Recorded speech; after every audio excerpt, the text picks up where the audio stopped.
Hey friends, Audrey Henley here, and today I'm talking about 7 things I wish I knew when I was a beginning writer and newbie writer. So let's get into it. I know that every author tuber out there has made this video. I don't know if there are any channels that haven't made it at this point, but I figured I have sort of some unique things that I regret that are unique to my story and might be relatable to you, so still thought I would share these. First thing I wish I knew as a newbie writer is to think about my career versus one book. Writers, we're dreamy people, right? We're always thinking up stories in our heads, and because of that, we don't think about some of the concrete details that go into it. So our dream is, wow, I have this book published and I'm on the New York Times bestseller list and I'm doing signings, like that's all the dream. But for a lot of authors to reach a very successful point, they've probably already published several books. It can take a while to build a career and to build a steady fan base, and usually it's not just in one book. My first book, I definitely wrote it and thought this is the one. I've spent so much time on this book, and it's the book of my heart. And you know, just someone who's been on the other side, it's probably not the book of your heart. Each book is going to steal your heart. If you have enough passion to write a full draft of it, it's going to be a book you really enjoy and believe in. So yeah, if you don't believe in a book, you won't have the energy to keep writing it. Each book you're currently writing is going to be the book of your heart. Anyway, so what I'm saying is, at least envision and imagine for yourself a career. So that might look different for different people. You might not see the current book you're writing as a series, and that's perfectly fine. But you should have some ideas in your back pocket for what's next, what's after this book. You should be doing this regardless of what stage you're at. Even when you're querying and you're throwing your book out there, the best thing to do is to start working on your next book. And I certainly understand that getting rejections and writing like a new thing, they don't really go together, right? But as I've started writing the next project, this old project that I'm querying is actually kind of far off in the distance, and it doesn't hurt as much. If I was still involved in those characters in that world and I was still tweaking away at it, I would care a lot more about those rejections. So the fact that I have something new and shiny actually has helped me a lot with dealing with rejection. I feel like people who self-publish don't have the same issue as much. Like, I feel like a lot of self-published authors understand that you write lots and lots of books. Like, there's a career there, and that's sort of more of a strategy with self-publishing than I feel like with people who are seeking traditional publishing. They're a lot more dreamy about it and think about just one book, and they think they're J.D. Salinger and can just write one thing and that's it. Yeah, just think about your writing career a little bit and where you want to be. I had never thought about it while I was writing my first book, but once I did think about writing career, I was like, you know what, I don't want to just write one book. I won't feel like a writer unless I'm always writing something new. And I hadn't really planned for that in my dreams about the future. And so I think coming in with a mindset of writers write multiple books and publish multiple books, and there's like, they go through the same cycle over and over again. I think if I had thought of that in that sense, I wouldn't have had such trouble going from book 1 to the next book, book 2. Think about writing as a long-term career with multiple books and multiple projects. Second tip is write your second book already. So this obviously ties in with the first thing I wish I knew, but yeah, I would honestly suggest for everyone who's written one book to please write your next book. And there are several reasons for this, but the biggest one is your first book is the one that teaches you how to write a novel. And through that sort of tutorial process, there might be some remnants in that writing that is sort of there due to you using that story as a way to understand storytelling. And certainly, first books have been published, they're good first books, yada yada yada. And if you feel like it's ready to query, go ahead and query it. But for goodness sake, hurry up and write the next book, because You think this is my heart story and I'll never love writing another story as much as this, and I'm here to tell you that's wrong, and you will enjoy the next story you write just as much. Every story I've written feels like the story of my heart. It's just about becoming invested in your characters and loving them, and the truth is a lot of people don't actually get a publishing deal with their first book. So you should know that. You should keep that in mind. You should not feel like you're a special snowflake and you're the exception.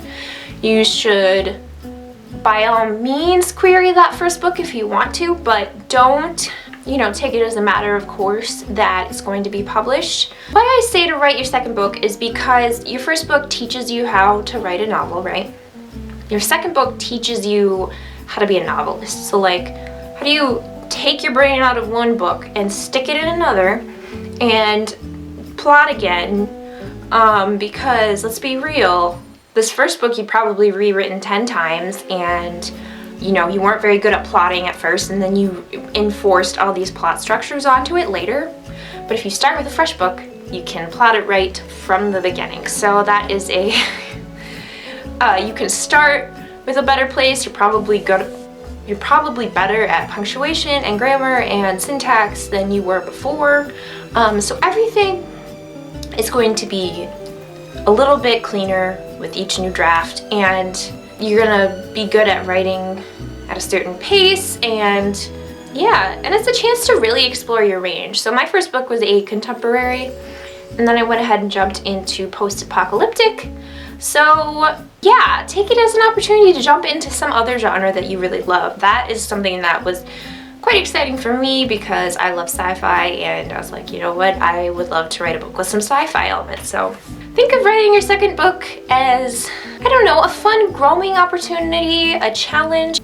And there are a lot of authors who will get stuck with just their first book and query it to death and just keep revising. But writing a second book, it shows agents like on the call and things like that that you are a career author. You're probably okay at writing in a timely manner, and you have some range. So yeah, advice to newbie writer me is definitely know when to give up on your first book and write a second book, and also just, I guess in general, just to keep moving on with projects and to know when to move on with a project. Even if, you know, it doesn't matter how good this other project is, writers continue to move on to new projects and keep writing. Okay, number 3, critique partners and or beta readers are a great way to get to know the community. Over the past 6 months or so, several of my critique partners and beta readers have gained representation, which is really exciting because their books are amazing and deserve to be in the world. But anyway, I met these people on the internet, but I think reading someone else's story and having them read your story, like you suddenly have this like strong connection, like you know what words they really like to use, like you have a sense of their voice, you know what themes and characters they're interested in, and so you really get to know someone really well, even if you never actually like talk about like your hobbies or anything like that. Like you just know their writing and get a sense of who they are. Honestly, like having critique partners and beta readers, like obviously it helps you with your writing, but bonus, you get connected with the writing community. You make friends who are eventually, you know, going to go off and get their books published. They could be your blurbers in the future when they have a published book, and then you have a book coming out, they can blurb your book, and they can be a support system. I don't want this to sound like super, like you're using people. You're obviously not. Like when you have a critique partner, it is an equal exchange by definition. Yeah, critique partners, it's a surprising and fun way to make friends, in my opinion. I really enjoy it, and it gives you, you know, I realized something about myself. Just a little bit of background. I'm the most introverted person in the room. If I take the Big 5 test, I'm on the 99th percentile or whatever. I'm super introverted. So that can, you know, cause some issues with like friend building and it feeling exhausting. But I've learned that I'm really much better at structured events. So anything like, you know, a party or a happy hour, something where there are like social structures and rules involved that make sense to me, I'm much better at those than like random situations, like someone talking to me at a bus stop, or like anything where you're with strangers and have to talk to them in person and there's no like template for you. That's always really hard for me. But with critique partners, you have a goal in mind at the start. It's an equal partnership from the start, and it really is a great way to make friends for people like me who are super shy. So yeah. Okay, this is kind of coming off of tip number 3, which was critique partners are a great way to get connected and make friends. And this is 4 is to not get connected to a literary agent in particular, and honestly to not get that connected or feel that close to any literary agent. You know, there are agents with blogs, with podcasts, with a really active Twitter feed, and so with those agents, it would be super easy to read their interests and see like, oh my god, I feel like they'd be such a good fit. I love the authors they represent. They seem really nice on Twitter, like all these things. That might all be true, but at the end of the day, they might not request your book. They might not ever represent you. Slowly realize like feeling personal connections to literary agents, like there's no point to it because they don't reciprocate that. Very rarely will they interact with you back, and I don't think if they did, it would make a difference in your querying process. And if you can query agents and not feel like a personal connection, that rejection, if you get it, won't sting as bad. Obviously, you want to do your agent research, but one thing I've definitely done this past year is I've stopped following literary agents on Twitter, except for a very few who happen to be authors as well, or who I've followed for a really long time. But for the most part, I've unfollowed all the literary agents on Twitter. I have a list of them, so that means I can, if I need to read their tweets, I can find them all in one place, but I'm not following them, so I don't get it in my everyday feed, and I don't sit and read every tweet and try to figure out what they want. Just emotionally, it's a lot easier to get a rejection from someone you don't care about than someone who you're like, man, I could be your friend and I love your podcast and blah blah blah. Like, just don't do that to yourself. I still listen to podcasts, I still do all those things, but I just have learned to take a step back and to not feel personally invested in any one agent. A friend put it a really good way. She basically goes on Query Tracker and sorts by, you know, whatever stat she wants to use, fastest to respond or most likely to request, all those things. She sorts by that and then just goes down the list. And she does her due diligence with research. She knows what categories they're looking for, but other than that, that's it. She doesn't care about their pets' names and anything like that. She just queries them and moves on. So that is my advice for empaths and introverts who might get a little heartbroken when an agent they really like rejects them. Like, you're gonna be hurt regardless, so don't add like that level of personal connection that will make you even more sad. Like, just take that out of the equation. Just be hurt because you're rejected by some random person rather than someone like, oh, I've interacted with you on Twitter and I really care about your thoughts. Like, don't do that to yourself. Pro tip. Okay, number 5 thing I wish I knew as a newbie writer. This one is a little personal, like, to me, and I know that not everyone lives in cities that have literary conferences where you can actually meet agents. You know, some of us live not in the US, but we're querying to the US agents, and so I know this won't apply to all of you, but I'll just say it quick, like, in-person pitching with agents isn't that helpful.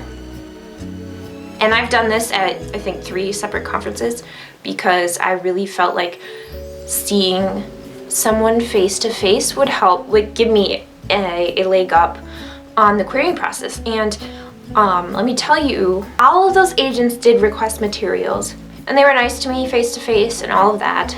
They nodded and seemed interested. You know, like, I didn't get a call, like, I didn't get past them reading it and then giving me a nice little rejection letter, and a lot of them were form rejections. And so I've learned pitching in person does nothing. It's stressful for everyone involved. A lot of agents are introverts, a lot of writers are introverts, and so it's just this like stress-inducing panic attack moment, and not really super helpful for anyone. And yeah, I don't know what it is about meeting someone that would make them think you're a better writer than they would have thought from a well-written email query letter. But in-person pitch contests, I mean, it's an experience, it's a time, you get to know like the agent a little bit, which is probably the only thing, but if you're going back to my last point, it's actually not that important to know the agent that well. So I really wouldn't recommend going to conferences for the pitch section. I've enjoyed the writers' conferences I've gone to. I learned a lot and I actually made some really good friends. But pitch contests, which is a lot of the draw for people, I'm not super sold on those anymore. Number 6, something I wish I knew as a newbie writer is you don't need to hire an editor if you want to get traditionally published. The thing is, I knew this going in. I'm gonna be straight with you. I'm not like a rich person. I'm on a publishing salary, in a 1-bedroom apartment. Like I'm not balling here, guys. But I had enough income to save up for things, and so I decided I wanted to invest in writing. And so what I did was save up for these writing conferences, which can be very spendy, usually a few hundred. And I decided to do get a professional edit done on a manuscript, which I later queried. So yes, technically the book I am querying right now has been professionally edited. I actually went through several rounds of edits after I got the professional edit because I actually got it done at a super early stage and asked for structural advice, like how to make the structure make sense, which is an interesting decision I made. But yeah, I got it edited by a freelance editor, and yeah, I guess I just wouldn't do that again, personally. It was super helpful, but it wasn't any more helpful than my critique partners were. If you're going for traditional publishing, I wouldn't recommend hiring a freelance editor unless there's like something else involved, like maybe there's a little bit of coaching, or maybe they meet you in person and talk to you, or you have a phone call. But as far as just like getting some structural critique, I would say try harder at finding really good critique partners. And a lot of the big stuff should be done by an agent or an editor. So if your story is at a certain level, an agent or an editor is going to look over the mistakes. And I don't think an editor really helps you get to that next level. It doesn't get you a level higher than a critique partner would, in my opinion. Just from my personal experience, if you're going for traditional publishing, I wouldn't recommend getting a freelance editor for your book. And just more and more I've learned, as someone who wants to invest in writing, who is like, okay, I'm saving up all my money so I can put it into my writing and do it really well, I wouldn't really invest in editing with that money. Maybe writing conferences, you certainly don't need to, but if you want to network with some people in real life, it's a good way to meet some local writers if it's in your area and whatnot. And, you know, maybe classes at a local writing workshop or whatever, but wouldn't do the editing. Number 7, something I wish I knew as a newbie writer is that you don't have to listen to critiques that talk about things you aren't going to change. So I'll give you some good solid examples here. My first book is written from 3 first-person perspectives. I cannot tell you how many people told me that's stupid and I should have 1 POV, that's it. Or that I should do dual POV or blah blah blah. And you know, I had this story idea in my head since high school and it was just 3 POVs. It just was. It always was. That was the story. So I would like take that advice to heart and like think that my story was bad and like that I wouldn't get anywhere, no one understood my vision, blah blah blah blah blah. If someone gives you advice like that, it doesn't apply to you. You don't need to listen to it. You know what's best for your story at the end of the day. The book I'm drafting now is 1 POV and I'm like so excited to not get feedback complaining about my POVs. Maybe that's why I'm writing it. Don't listen to advice you don't have to if it's about something you're not going to change. Just don't spend the emotional energy. Okay, so that was the 7 things that I wish newbie writer me knew. I hope you found this video helpful. And let me know below some things you wish you had known as a newbie writer. Let me know below. Please make sure to like, comment, subscribe, and hit the bell thing. Thanks so much for watching, guys. Bye!